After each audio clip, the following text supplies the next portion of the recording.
तो दोस्तों इसकी जो फर्स्ट स्टोरी है, some time I find a रूपी इन द गार्बेज, इसकी स्टोरी को मैंने कवर कर दिया है। आप चैनल पे जाके देख सकते हैं। वैसे इसका लिंक हम डिस्क्रिप्शन में दे दूंगा। और ये जो सेकंड इसकी स्टोरी है, जो सेकंड पार्ट है, I want to drive a car, अब हम इस स्टोरी को पढ़ेंगे। हम लोग फर्स्ट स्टोरी में देखे हैं कि उसमें साहेब ए आलम होता है। इस कहानी में मुकेश लड़का है। चलिए अब हम लोग इसे पढ़ते हैं। देखिए पहली जो लाइन लिखा है कि Mukesh insist on being his own master. Mukesh insist में जोर देना। वैसे आपकी जानकारी के लिए बता दें कि इस पूरे लेसन का मैंने वर्ड मीनिंग इस चैनल पे डाला हुआ है एक शॉर्ट वीडियो के माध्यम से, आप उसे भी जाकर देख सकते हैं। इंसिस्ट में जोर देना होता है। मुकेश जोर देता है on being his own master, खुद का मालिक बनने पर। I will be a motor mechanic, मैं एक मोटर मैकेनिक बनूंगा। ही अनाउंसेज, वह घोषणा करता है। Do you know anything about cars, I ask, तब राइटर पूछती हैं कि do you know anything about cars, cars के बारे में कुछ भी पता है। I will learn to drive a car, he answers, looking straight into my eyes, तब वह सीधे मेरी आंखों में देखते हुए उत्तर देता है। I will learn to drive a car, car चलाना मैं सीख लूँगा। His dream looms like a mirage amidst the dust of streets that fill his town Firozabad, famous for its bangles.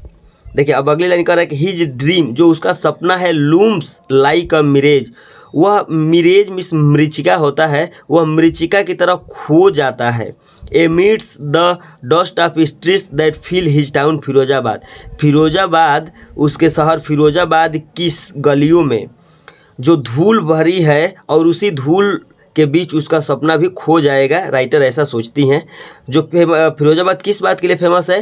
Famous for its bangles, Firozabad अपनी चूड़ियों के लिए famous है। दोस्तों अगर आपको वीडियो दोबारा सुनना पड़े तो आराम से रोक करके सुन लीजिएगा। मैं ज़्यादा रिपीट नहीं कर रहा हूँ क्योंकि वीडियो ज़्यादा लंबी हो जाएगी। आगे देखिए आगे दिया है कि every other family in Firozabad is engaged in making bangles, प्रत्येक परिवार फिरोजाबाद में रहने वाला प्रत्येक परिवार इज इंगेज्ड, शामिल है, लगा हुआ है, इज मेकिंग बैंगल्स, चूड़ियाँ बनाने में।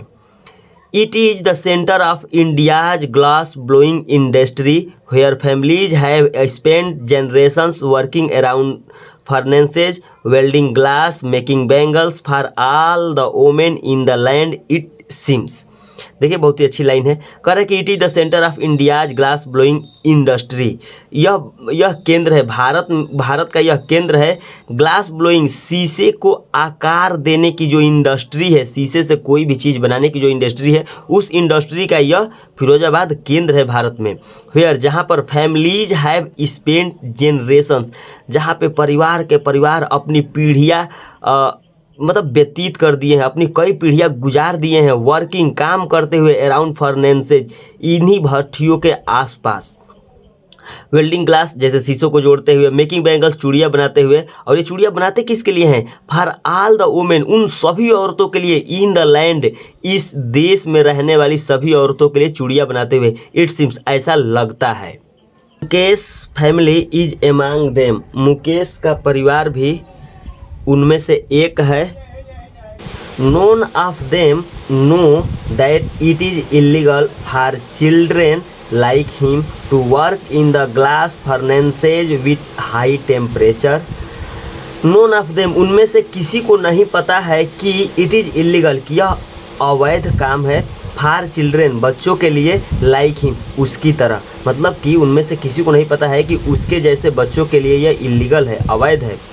टू वर्क इन ग्लास फर्नेसेज, इन भट्टियों में, इन शीशों वाली भट्टियों में काम करना, विथ हाई टेम्परेचर, इतने उच्च ताप के साथ। In dingy cells without air and light, और वैसी काली कोठरियों में जिनमें ना हवा है नहीं लाइट है।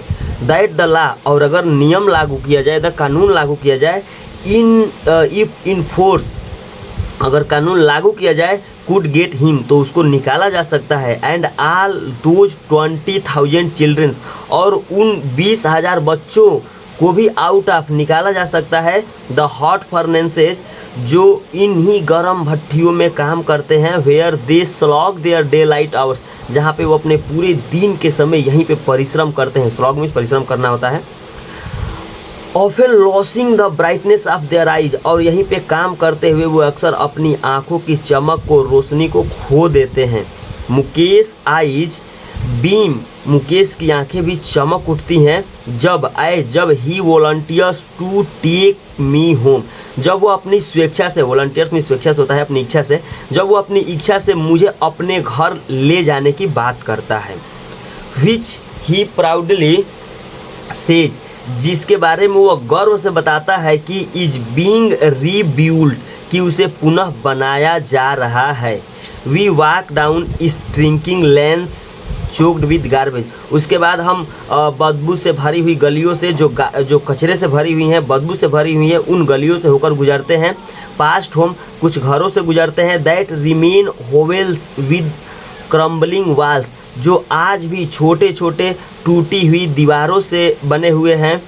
ओब्ली डोर्स, जिनमें लटकते हुए दरवाजे हैं। नो विंडो, जिनमें कोई खिड़कियां नहीं हैं। क्राउडेड, और जो भरा हुआ है विद फैमिलीज ऑफ ह्यूमंस, मतलब लोगों से, एंड एनिमल्स, और जानवरों से। दोस्तों कहने का मतलब यह है कि ऐसे घर जिनमें मतलब व्यक्ति भी रह रहे हैं और उसी घर में जानवर भी रह रहे हैं, ऐसे घरों से वो घर भरा हुआ है। कोई एग्जिस्टिंग, वो भी एक साथ रह रहे हैं। इन अ प्राइमल स्टेट, अपनी पुरानी अवस्था में, पुराने ज़माने की तरह। दिया है crowded with families of humans animals coexisting in a primal state, ऐसे घरों से गुजरते हैं जो एकदम अपनी पुरानी अवस्था में हैं। जानवर और मनुष्य एक साथ उस घरों में रह रहे हैं, ऐसे घरों से हम लोग गुजरते हैं। He stops at the door of one such house, he stops, वह रुक जाता है। एट द डोर, एक दरवाजे पर चल कर के आगे वो रुक जाता है। वन सच हाउस मतलब उन्हीं घरों में से एक घर के सामने वो जा कर के रुक जाता है।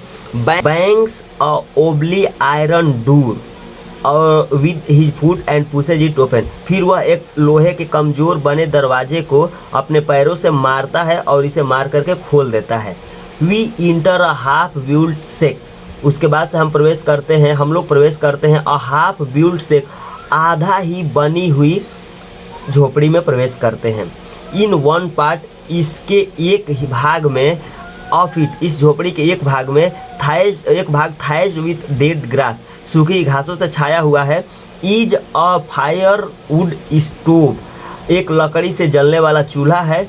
ओवर, जिसके ऊपर, विच, जिसके ऊपर, सिट्स अ लार्ज वेसल, एक बहुत बड़ा पात्र रखा हुआ है। आप सीजलिंग स्पिंच लीफ, जिसके ऊपर पालक की पत्तियां उबल रही हैं। ऑन द ग्राउंड, और भूमि पर, in large aluminium platters, aluminium की बड़ी बड़ी प्लेटें हैं। आर मोर चॉप्ड वेजिटेबल्स, जिसमें सब्जियां, कटी हुई सब्जियां रखी हुई हैं। A frail young women is cooking the evening meal for the whole family, और एक दुबली पतली औरत भोजन बना रही है, रात्रि का भोजन तैयार कर रही है पूरे परिवार के लिए।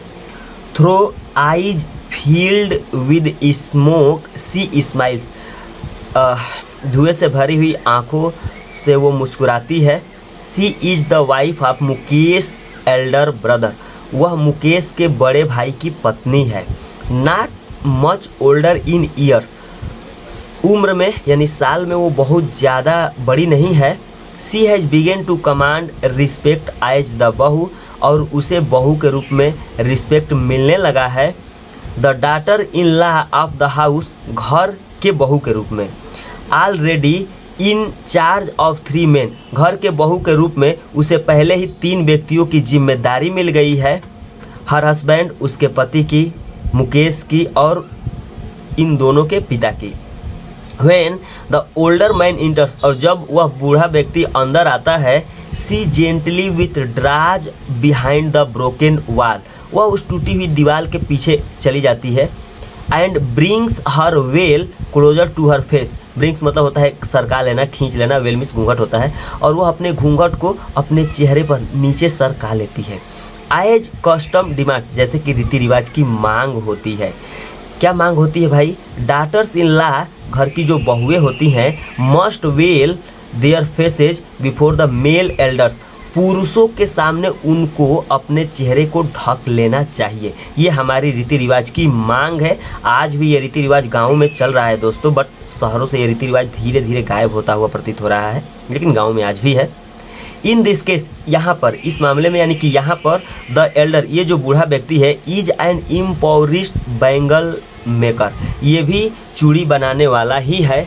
इम्पोरिस्ड मीन्स गरीब होता है। यहाँ पर ये बूढ़ा व्यक्ति भी एक गरीब चूड़ी बनाने वाला है। Despite long years of hard labour first as a tailor. अच्छा, सबसे पहले यह टेलर के रूप में काम करना शुरू करता है और वर्षों तक कठिन परिश्रम करने के बावजूद, डिस्पाइट मतलब के बावजूद होता है, तो वर्षों तक कठिन परिश्रम करने के बावजूद फर्स्ट एज अ टेलर, एक टेलर के रूप में, देन अ बैंगल मेकर, और फिर से चूड़ी बनाने वाले के रूप में, he has failed to renovate a house, फिर भी वो अपने घर की मरम्मत कराने में असफल रहता है। रिनोवेट मीन्स होता है पुनः मरम्मत कराना, असफल होता है। आगे है कि वो बस कर क्या पाता है, he has send his 2 sons to school, वह असफल होता है अपने दोनों बच्चों को स्कूल भेजने में। All he has manage to do is teach them what he knows, all he has manage, और वो जो कुछ भी मैनेज कर सका है, टू डू जो कर पाया है, is teach them what he knows, तो वह उन्हें वही सिखा पाया है, व्हाट ही नोज, जो वह जानता है। क्या जानता है भाई? The art of making bangles, चूड़ियाँ बनाने की कला। तो दोस्तों मुझे आशा है कि आपको ये समझ में आया होगा, रोक रोक के पढ़ लीजिएगा। It is his karam his destiny says Mukesh grandmother, मुकेश की दादी माँ कहती हैं कि यह उसका कर्म है, यही उसका भाग्य है। Who has watched her own husband go blind with the dust from polishing the glass of bangles, हूँ जिसने हैज वाच्ड देखा है, हर ओन हस्बैंड अपने पति को, गो ब्लाइंड अंधा होते हुए, with the dust from polishing the glass of bangles, ये जो शीशों की चूड़ियाँ हैं, इनको पॉलिश करने से जो डस्ट निकलता है, उस डस्ट से इसने अपने पति को अंधा होते हुए देखा है। आपको बता दें, लीनेज मिस होता है लिखा हुआ, जो ये लेखनी है। वो कहती है कि can a God given lineage even be इवर be broken, क्या भगवान इस ये जो लिखा हुआ है, इस लेखनी को तोड़ सकते हैं, मिटा सकते हैं? सी इम्प्लाइज, वह ऐसा कहती है। वो कहती है कि can a God given lineage, क्या यह भगवान का जो लिखा हुआ है, इसे तोड़ा जा सकता है, मिटाया जा सकता है? वो कहती है। Born in the caste of bangle makers, वह कहती है कि चूड़ियाँ बनाने वालों के बीच जन्म लेकर, they have seen nothing but bangles, वे लोग कुछ नहीं देखे हैं सिवाय चूड़ियों के। इन द हाउस, घर में, इन द यार्ड, आंगन में, इन एवरी अदर हाउस, हर प्रत्येक दूसरे घर में, एवरी अदर यार्ड, प्रत्येक दूसरे आंगन में, every street in Firozabad, Firozabad की प्रत्येक गलियों में, वो चूड़ियों के अलावा कुछ नहीं देखे हैं। स्पायरल्स ऑफ बैंगल्स, चूड़ियों के गुच्छे कैसे होते हैं? अब इसका वर्णन थोड़ा राइटर यहाँ पे किए हैं कि स्पायरल्स मीन्स गुच्छे होता है, चूड़ियों के गुच्छे कैसे होते हैं? सनी गोल्ड, सुनहरे रंग के चूड़ियाँ होती हैं, पैडी ग्रीन धानी रंग की चूड़ियाँ होती हैं, रॉयल ब्लू गहरे नीले रंग की चूड़ियाँ होती हैं, पिंक पर्पल पिंक कलर की चूड़ियाँ होती हैं, पर्पल कलर की चूड़ियाँ होती हैं, लगभग every colour burn out of the 7 colours, लगभग हर उस कलर की चूड़ियाँ होती हैं जो इन 7 रंगों से मतलब निकलती हैं। आप द रेनबो, रेनबो की 7 रंगों से निकलने वाली बनने वाली कलर से हर कलर की चूड़ियाँ होती हैं। आगे जाए कि लाई इन माउंट्स, और ये एक टीले के रूप में पड़ी रहती हैं।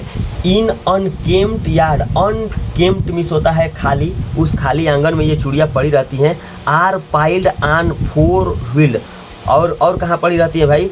और ये 4 पहिए वाली गाड़ी, 4 चक्के की गाड़ी जो हाथ से खींची जाती है, उस पर चूड़ियों का ढेर लगा रहता है। पुष्ट, जिसको खींचा जाता है बाई यंग मैन, युवकों के द्वारा, along the narrow lanes of shanty town, इन गंदी नगर के पतली गलियों में जिसको खींचा जाता है। एंड इन डार्क हंटमेंट्स, और यही नहीं, राइटर कह रहे हैं आगे कि और डार्क हंटमेंट्स मतलब अंधेरी झोपड़ियों में, next two lines of flames of flickering oil lamps, next two lines का मतलब सीधी लाइन में टिमटिमाती हुई तेल से जलने वाली टिमटिमाती हुई बत्तियां जलती हैं। नेट्स बॉयज एंड गर्ल्स, लड़के और लड़कियां बैठकर with their fathers and mothers, अपने माता पिता के साथ बैठकर welding pieces of colours glass, इन कलरफुल शीशों को जोड़ते हैं इनटू सर्किल ऑफ बैंगल्स, चूड़ियों के गोले में जोड़ते हैं। Their eyes are more adjusted, और जो उनकी आंखें हैं are more adjusted to the dark, इस अंधेरे में एडजस्ट कर ली हैं। कहने का मतलब उनकी आंखें ना इस अंधेरे में एडजस्ट हो गई हैं, काम करने के लिए एडजस्ट हो गई हैं। Then to the light outside, उस प्रकाश की अपेक्षा जो बाहर है उसकी अपेक्षा वो एडजस्ट हो गई हैं अंदर ही। दैट इज वाई, यही रीजन है, यही वजह है they often end up losing their eyesight, कि वे अपनी आंखों की रोशनी अक्सर खो देते हैं बिफोर दे बिकम एडल्ट, वयस्क होने से पहले, मतलब इससे पहले कि उनकी वो वयस्क हो, इससे पहले ही वो लोग अपनी आंखों की रोशनी खो देते हैं। तो दोस्तों बहुत ही इजी लाइन है, ये सब आप दोबारा कर करके एक बार सुन लीजिएगा। चलिए अब आगे हम लोग पढ़ते हैं।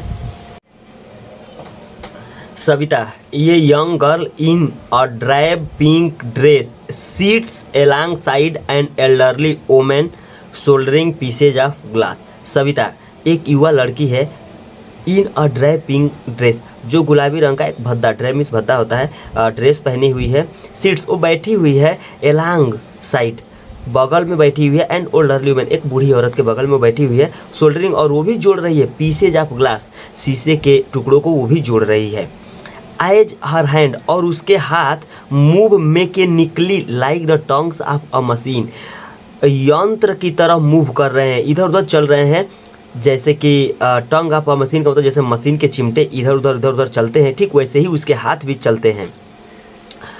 I wonder if she knows the sanctity of the bangles she helps make. I wonder, और मुझे तो आश्चर्य है कि क्या सी नोज, क्या उसको पता है, द सेंसिटी मीन्स पवित्रता होता है, द सेंसिटी ऑफ बैंगल्स, उन चूड़ियों की पवित्रता के बारे में उसको पता है। सी हेल्प्स मेक, जिसको बनाने में वो हेल्प करती है।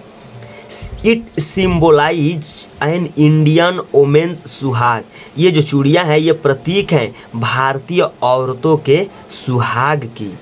एस्पिशियस इन मैरिज, शादियों में ये शुभ होती हैं।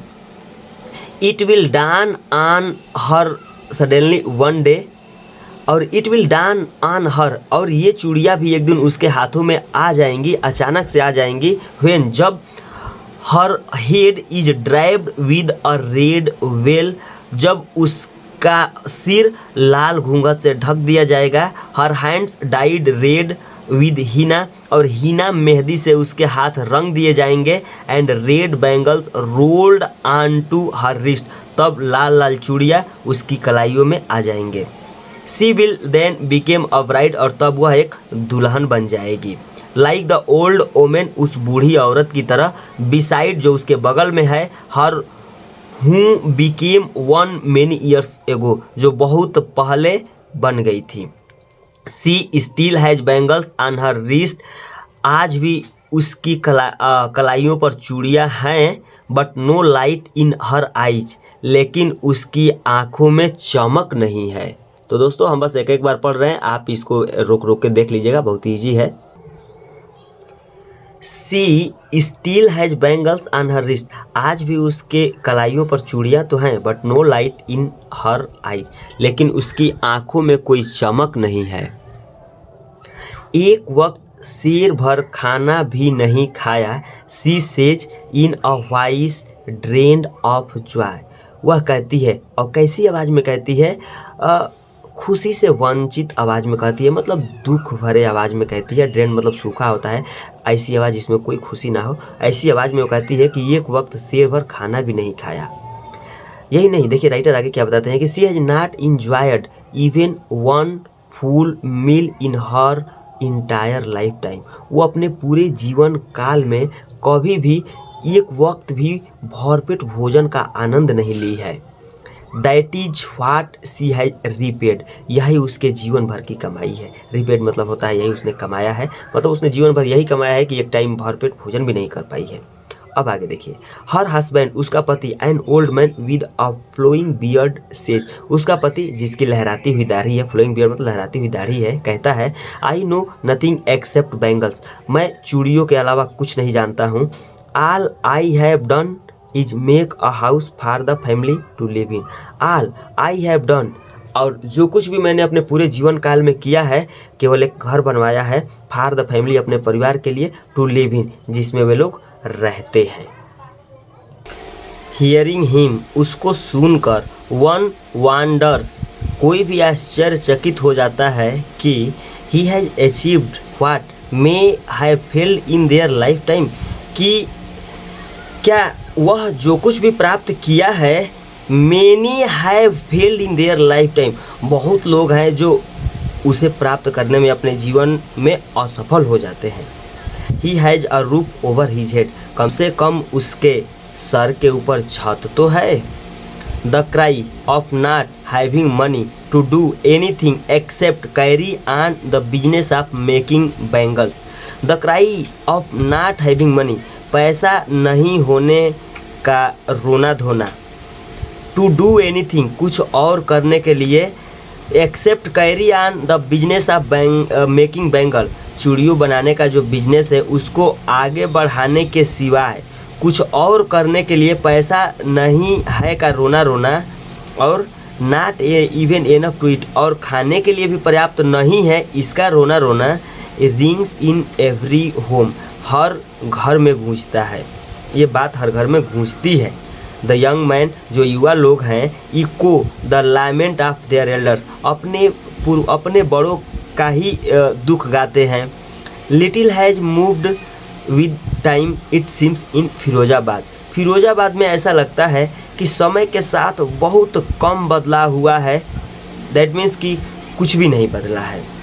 Years of mind numbing tyre, मन को शून्य कर देने वाला वर्षों का परिश्रम, मन को शून्य कर देने वाला वर्षों का परिश्रम, have killed all initiative and the ability to dream, have killed all initiative मतलब हर प्रकार की उत्सुकता को मार दिया है, स्वप्न देखने की क्षमता को भी मार दिया है। ये देखिए, why not organise yourself into a cooperative, I ask a group of young man who have fallen into the vicious circle of middlemen who trapped their fathers and forefathers। देखिए यहाँ पे राइटर कह रही हैं कि मैं पूछती हूँ, अ ग्रुप ऑफ यंग मैन, युवा लोगों के एक समूह से मैं पूछती हूँ कि why not organise yourself into a cooperative, तुम लोग खुद ही मिल करके एक सरकारी संस्था क्यों नहीं बना लेते हो। ठीक, तो देखिए एक ग्रुप से ये पूछती हैं, who have fallen into the vicious circle of middle man, vicious मतलब बुरा होता है, सर्किल मतलब तो घेरा होता ही है, जो बिचौलियों के एक बुरे चक्र में फंस गए हैं। हूँ जिन लोगों ने ट्रैप्ड देयर फादर्स, उनके पिता लोगों को भी फंसा लिया था और उनके पूर्वजों को भी फंसा रखा था, उन्हीं बिचौलियों के बुरे चक्र में ये लोग भी फंस गए हैं। और उसी ग्रुप से ये पूछती हैं कि तुम लोग खुद का एक सरकारी संस्था क्यों नहीं बना लेते। अब देखिए वे लोग क्या कहते हैं कि even if we get organise, अगर हम एक ग्रुप बना भी लें, वी आर द वंस, तो हम ही वो लोग होंगे who will be hold up by the police, जिनको पुलिस के द्वारा घसीटा जाएगा, हॉल्ड अप मीन्स घसीटा जाना, पकड़ा जाना, बीटेन पीटा जाएगा, and drag to jail for doing something illegal, और घसीट करके जेल में डाल दिया जाएगा फॉर डूइंग समथिंग इलीगल, अवैध काम करने की वजह से, देश से, ऐसा वे कहते हैं। There is no leader among them, उनके बीच कोई लीडर नहीं है। No who could help them, जो उनकी सहायता कर सके, सी थिंग्स डिफरेंटली, चीज़ों को अलग नज़रिए से देखने में। देयर, अब देखिए थोड़ा सा जो भी है, their fathers are as tired as they are, उनके पिता लोग भी उतने ही थके हैं जितना कि वे लोग थके हुए हैं। They talk endlessly in a spiral that moves, और अंत में वे लोग ऐसी गोल गोल बातें करते हैं जो मूव्स फ्रॉम पॉवर्टी टू अपाथी, जो उनको गरीबी से असहायपन की तरफ ले जाती है, to greed and to injust, और उनको लालच से अन्याय की तरफ ले जाती है। ऐसी वे बातें, वैसी वे गोल गोल बातें करते हैं। लिसनिंग टू देम, उन लोगों की बातों को सुनकर, आई सी टू डिस्टिंक्ट वर्ल्ड। डिस्टिंक्ट तो अलग अलग होता है। तो राइटर कहते हैं कि उन लोगों की बातों को सुनकर मुझे दो अलग अलग संसार दिखाई देता है। वन ऑफ द फैमिली, एक ऐसा परिवार caught in a web of poverty, जो गरीबी की जाल में फंसा हुआ है, burdened by the stigma of caste in which they are born. Burdened, और उनके ऊपर बोझ डाल दिया गया है, by the stigma of caste, जाति के कलंक का, इन विच, जिसमें दे आर बर्न, वे लोग जन्म लिए हैं, जिस जाति में वो जन्म लिए हैं उस जाति का कलंक का बोझ उनके ऊपर डाल दिया गया है।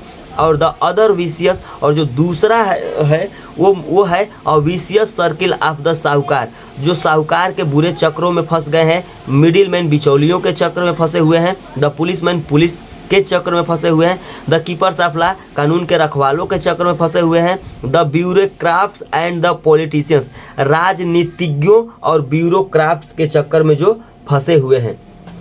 सरकारी अफसर होता है ब्यूरोक्रेट मीन्स, तो जो सरकारी अफसरों और राजनीतिज्ञों के चक्कर में या बुरे चक्र में फंस गए हैं, एक ऐसा मुझे संसार नज़र आता है। टुगेदर, और ये सब लोग मिलकर they have impose the baggage on the child, इन बच्चों के ऊपर वह बोझ डाल दिए हैं that he cannot put down, जिसको वह उतार नहीं सकता है। बिफोर ही इज अवेयर, इससे पहले कि वो अवगत हो, he accept it as naturally as his father, वह उसे ऐसे ही स्वीकार कर लिया है जिस तरह से उसके पिता ने इसे स्वाभाविक रूप से स्वीकार कर लिया।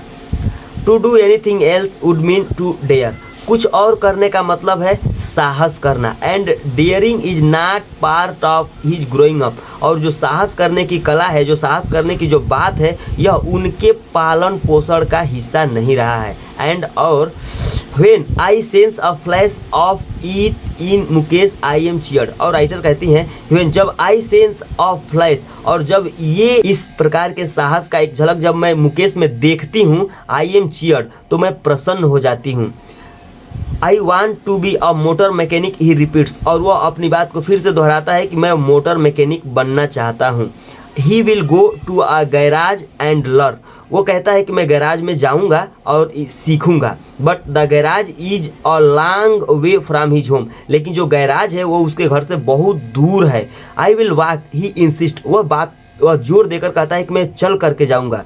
Do you also dream of flying a place, he is suddenly silent, no he says. अब देखिए राइटर आगे उससे पूछते हैं कि do you also dream of flying a plane, क्या तुमने कभी फ्लाइन उड़ाने का सपना देखा है। ही इज सडनली साइलेंट, अचानक वो चुप हो जाता है। नो, और कहता है नहीं। स्टीयरिंग द ग्राउंड, धरती की तरफ देखते हुए बोलता है कि नहीं। In his small murmur there is an embarrassment that has not yet turned into regret.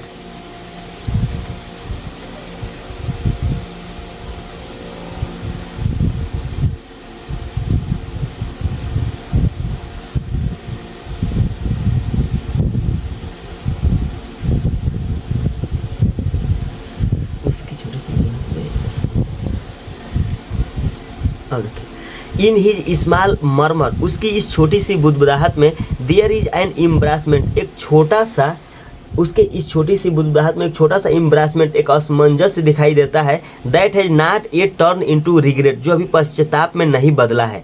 He is content, वह संतुष्ट है।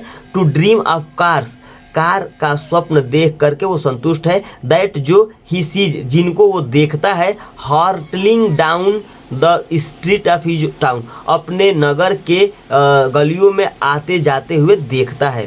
Few aeroplanes fly over Firozabad, कुछ ही एरोप्लेन्स उसके फिरोजाबाद के ऊपर से उड़ती हैं। तो दोस्तों इस तरह से लेसन कंप्लीट हुआ। मुझे आशा है आप इसे रोक के वीडियो को देख लीजिएगा, समझ में आएगा। बहुत ही अच्छे से आसान शब्दों में मैंने बताया है। तो ये जो लास्ट स्प्रिंग है, इस लेसन को मैंने पूरी तरह से कवर कर दिया है। अब इसका क्वेश्चन आंसर भी कवर कर दूंगा। और आपको वीडियो अच्छी लगी हो तो कमेंट करके जरूर बताएं। आगे अगला लेसन ये बोर्ड पेपर के नज़रिए से बहुत ही महत्वपूर्ण है। अगला लेसन मैं बहुत ही जल्दी अपलोड करूँगा। थैंक यू इतना समय देने के लिए, सुनने के लिए। Thank you so much.